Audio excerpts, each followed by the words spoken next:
जय गुरुजी, शुक्राना गुरुजी, अनंतम अनंतम शुक्राना गुरुजी। ओम नमः शिवाय शिवजी सदा सहाय।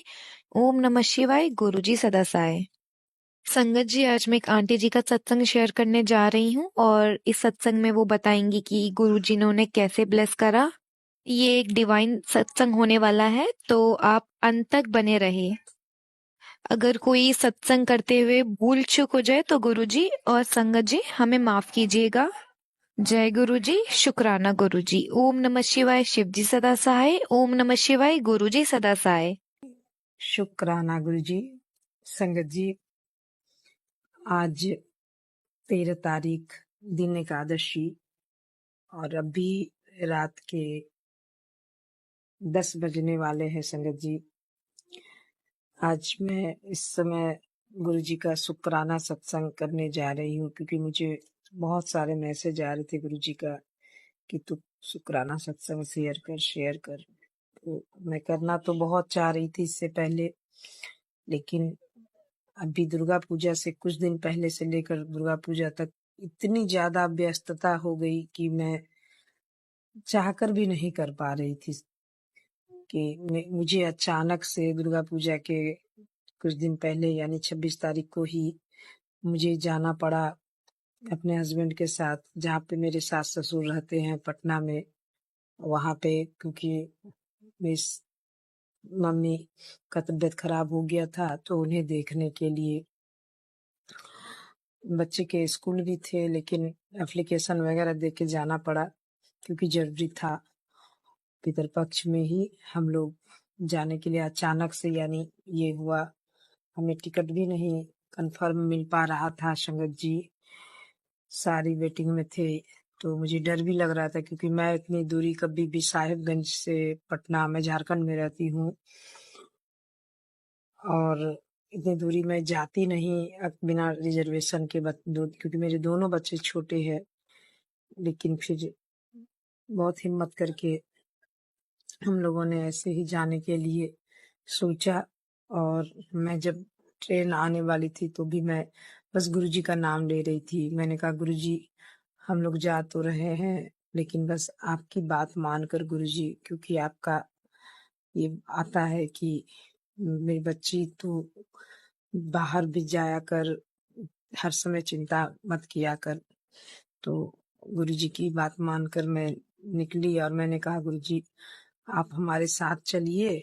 और जब मैं घर वगैरह भी बंद कर रही थी ताला, तो मैंने यही कहा कि आप चलिए गुरुजी हमारे साथ, हमारे अंग संग ही रहिएगा। और इस तरह से संगत जी जब निकली तो बहुत ज्यादा बारिश, बहुत मूसलाधार बारिश, इतनी बारिश की मैं बता नहीं सकती। टोटो में बैठने के बावजूद भी हम लोग बहुत हद तक भीग गए थे। फिर ट्रेन आई तो मुझे बहुत घबराहट हो रही थी, क्योंकि बिना रिजर्वेशन के इतनी दूर मैं कभी नहीं गई थी। मुझे लग रहा था कितनी भीड़ होगी, सो कैसे मेरे बच्चे एडजस्ट करेंगे। तो इस तरह सोच सोच कर मैं गुरुजी से रह रह कर यही अरदास कर रही थी, गुरुजी हमारे साथ रहिएगा और हमें अच्छे से जगह मिल जाए गुरुजी। और संगत जी, ऐसा ही हुआ। जैसे ही ट्रेन आई, मेरे हस्बैंड ने कहा पहले तुम बच्चों को लेके ऊपर चढ़ना, फिर सामान लेकर हम आ जाएंगे। तो मैंने वैसा ही किया। मेरा भाई भी साथ में चढ़ाने के लिए स्टेशन आया हुआ था, तो उसने भी हमारी मदद की। और संगत जी, जब मैं अंदर गई तो मुझे हम लोगों को इतने अच्छे से यानी कि जगह मिल गई कि मैं बता नहीं सकती। दोनों तरफ ही खाली, लंबी वाली जो बर्थ होती है, और एक तरफ मेरे हस्बैंड, मेरे दोनों बच्चे बैठ गए, एक तरफ मैं, और बच्चों ने जिद की कि खिड़की साइड बैठेंगे, तो वो लोग उधर बैठ गए। और एकदम आराम से बिल्कुल कंफर्टेबल साहिबगंज से पटना हम लोग पहुंच गए। हमें बिल्कुल भी पता नहीं चला कि इतनी दूरी हमने जनरल में तय की। और उसके बाद फिर संगत जी, वहां पहुंचने के बाद हम लोग वहां पे 4-5 दिन रहे। और हाँ, एक छोटा सा और ये है कि मैं जब ट्रेन में बैठी थी तो पटना जा आने के पहले जो बाढ़ वगैरह स्टेशन आता है ना, तो वहां पर रुकी हुई थी। तो मैं गुरुजी से यही कह रही थी कि गुरुजी, आप तो हमेशा मुझे अपनी ब्लेसिंग देते हो कहीं आते जाते वक्त, लेकिन आज बारिश की वजह से कहीं भी टोटो में भी वो पूरा पैक था, तो मुझे आपने अपने होने का कोई भी ये नहीं दिया। तो मुझे अपने होने का कोई भी आप छोटा-सा ये दो गुरुजी। तो इस तरह से मैं बोल रही थी संगत जी, मेरे बोलने के मुझे लगता है कि 10 से 15 मिनट हुए होंगे और एक छोटी-सी बटरफ्लाई खिड़की से मेरे बर्थ पे आके मेरे पर्स पर, जो पर्स मैंने अपने हाथों में लिया हुआ था, उस पर आकर बैठ गई, व्हाइट कलर की। मेरे बच्चे ने ही मुझे दिखाया, कहा कि देखो माँ बटरफ्लाई। मैं इतनी खुश हुई कि गुरुजी आपने मुझे अपनी ये दिखा दी कि आप मेरे अंग संग हो गुरुजी। इसके लिए आपका लख लख शुक्राना गुरुजी। तो इस तरह से गुरुजी ने अपनी ब्लेसिंग दी। और संगत जी, मैं वहां भी जब पटना में जितने दिन रही, 4-5 दिन, मुझे रोज बटरफ्लाई वहां भी, मैं जबकि मैं 4th फ्लोर पे थी, फिर भी मुझे रोज वहां बटरफ्लाई के दर्शन होते थे संगत जी। लौटने के क्रम में भी हमारी वही स्थिति थी, हमें सीट वगैरह नहीं मिला। जिस ट्रेन से हम लोग आना चाह रहे थे वो वेटिंग वेटिंग था। तो उसमें भी हम लोगों को लग रहा था कि पटना से इतनी भीड़ चलेगी, लेकिन संगत जी कहते हैं ना, जब गुरुजी साथ हो तो कुछ भी इम्पॉसिबल नहीं होता। और हमारे साथ भी ऐसा ही हुआ। गुरुजी ने अच्छे से, जब हम लोग चढ़े तो काफी भीड़ थी गेट पर, लेकिन अंदर जाने पर एक 3 चेयर वाला वो सीट वगैरह था, तो एक व्यक्ति बैठा हुआ था। तो उसने 2 सीट हमारे बच्चों को, एक मुझे और एक मेरे बड़े बेटे को बैठने के लिए दे दी और हम अच्छे से बैठ गए। फिर मुझे लगा मेरे हस्बैंड कैसे बैठेंगे, ये आके खड़े हुए, तो इन्होंने कहा कोई नहीं, आगे खाली होगा तो बैठ जाएंगे। इसके इतना सुनते ही वो लड़का उठ के खड़ा हो गया जो बैठा था तीसरी सीट पे। उसने कहा आप बैठ जाइए, मुझे तो एक स्टेशन बाद उतरना ही है। तो इस तरह से वो खड़ा हो गया संगत जी। तो ये कहीं ना कहीं गुरु जी की ही मेहर थी, जो हमें आते जाते एकदम बिल्कुल अच्छे से हम लोग आए गए और कहीं से कोई दिक्कत परेशानी हमें नहीं हुई। और फिर हम लोग सही सलामत अपने अच्छे से घर आ गए। घर आकर फिर हम अपने पुश्तैनी घर भी गए, जहाँ पे हमारे सास ससुर का पुराना घर है। वहां पर भी इन्होंने घर की साफ सफाई करवाई, क्योंकि हमारी सासू माँ यहीं पे आके छठ करती है। फिर हम लोग छठ में यहाँ आते हैं, तो वहां भी मुझे बटरफ्लाई की रोज दर्शन, बहुत सारा आम का पेड़ वगैरह है, तो वहां भी मुझे बहुत सारे बटरफ्लाई रोज ही दिखते थे संगत जी। फिर वहां से भी हम लोग अच्छे से साहिबगंज अपने घर आ गए यहाँ। तो हमें लगातार मैसेज आ रहे थे कि मैं और माता माता रानी तेरे घर आ रहे हैं, 9 दिन हमें भोग लगाना मीठी का। लेकिन ऐसा नहीं हो पाया संगत जी, क्योंकि मैं 4 पूजा तक तो बाहर थी। 5 4 पूजा के रात में मैं घर साहेबगंज आई। मुझे बहुत अफसोस भी हो रहा था, गुरु जी का ये मैसेज आया तो माता रानी को तो मैं वहां भोग लगा देती थी मीठे का, लेकिन वहां पे गुरु जी का स्वरूप नहीं था।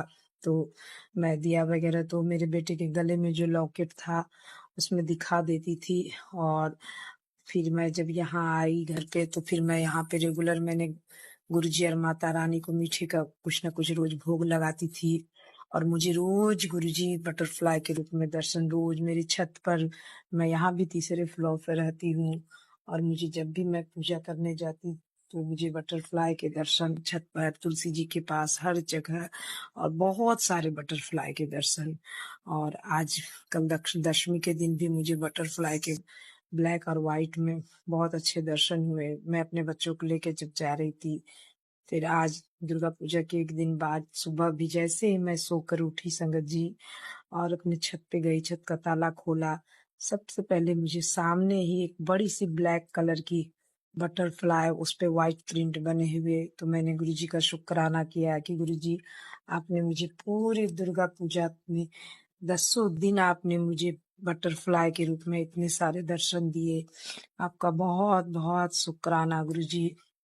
आप इसी तरह से अपनी ब्लेसिंग अपने संगत परिवार पर भी बनाए रखिएगा गुरुजी। और आपकी मेहर से हमारा सब कुछ जो भी है वो सब अच्छे से हो रहा है। गुरुजी के बहुत सारे मैसेज आते यूट्यूब पे, मैं जितने भी सत्संग सुनती हूँ, कोई ये तेरे घर किचन में कुछ है या तेरे ऊपर खतरा है, तो मैं सारे सत्संग सुनती हूँ और सच में कुछ ना कुछ होता है संगत जी। किचन में भी जो गुरु जी का मैसेज था, किचन में सच में मेरे गैस चूल्हा के नीचे बड़ी सी छिपकली थी और जो गुरुजी मुझे बता रहे थे अब वो निकला।